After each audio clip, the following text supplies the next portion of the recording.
మనతో పాటు ఇదే డిబేట్లో పాల్గొనడానికి కత్తి వెంకటస్వామి గారు ఉన్నారు కాంగ్రెస్ పార్టీ నుంచి. నమస్తే వెంకటస్వామి గారు. చెప్పండి.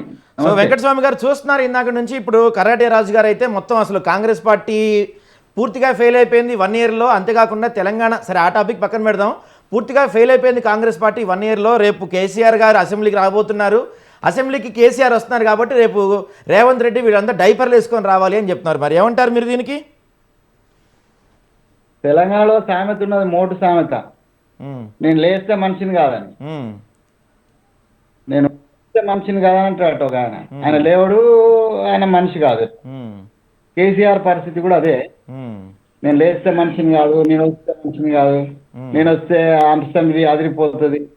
ఇంకా అదిరి కొట్టేటోడు ఇన్నాళ్ళు ఎక్కడ పడుతున్నాడు పాపం. రానియండి, మేమే మా ముఖ్యమంత్రి గారు 1కి 100 సార్లు చెప్తున్నారు, రాయా బాబు, ఉన్నది నీకు 10 ఏళ్ళు ఈ రాష్ట్రాన్ని పాలించినవు, సరే ఏం చేసిందని ప్రజలు నిర్ణయం చేస్తుంది. మేము అనడం కంటే ఎక్కువ ప్రజలు నీకు సరదా అవుతుందా లేకపోతే ఆదరించిందా అనేటువంటి ఈ ప్రజలకు వదిలేద్దాం. ప్రజలు ఏదో ఒక నిర్ణయం తీసుకున్నారు, మేము అధికారం పెట్టాం.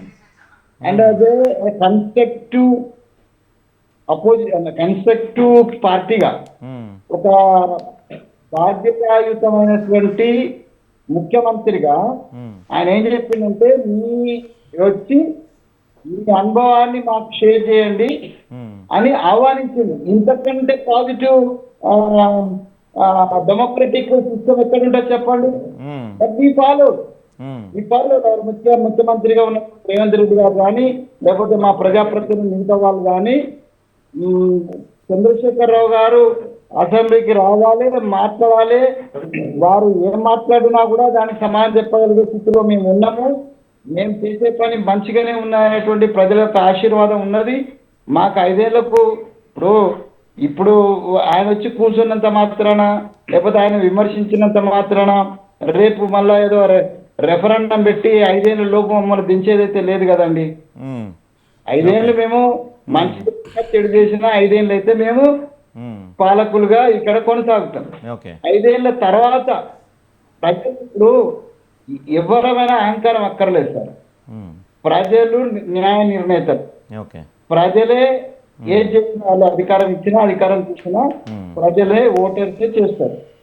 సో ఆ ప్రజాస్వామ్యాల మీద మాకు నమ్మకం ఉంది కాబట్టి మీలాగా ప్రతిపక్షాన్ని కకావికలు చేసేసి అసలు అసెంబ్లీలో ప్రతిపక్షం అంటూ లేకుండా చేయడం, దాంతో ఒక దళిత బిడ్డకు ఎల్ఓపి రాకుండా చేసినటువంటి దుర్మార్గమైనటువంటి పాలన కదండి.